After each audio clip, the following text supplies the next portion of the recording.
I used to work at a bank and I was obviously a little bit nosy on how people made their money. So whenever somebody that was super rich would come in, I would always try to like befriend them because you can't just ask people like, how'd you get all this money?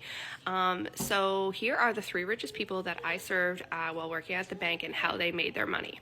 So the first couple was like super understated. They had the really young kids and she was so nice and she had no makeup. She never wore jewelry. She wore like basketball shorts to the bank all the time.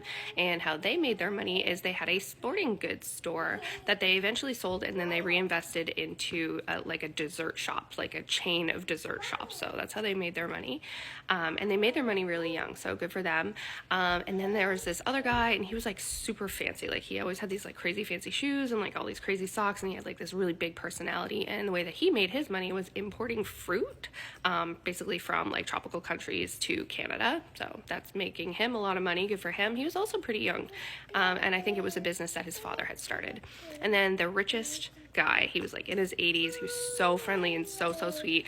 What happened to him is his father decided that there was an opportunity in all this rural land that nobody wanted. It was land that was around the city of Calgary, and his father bought all this land for basically nothing.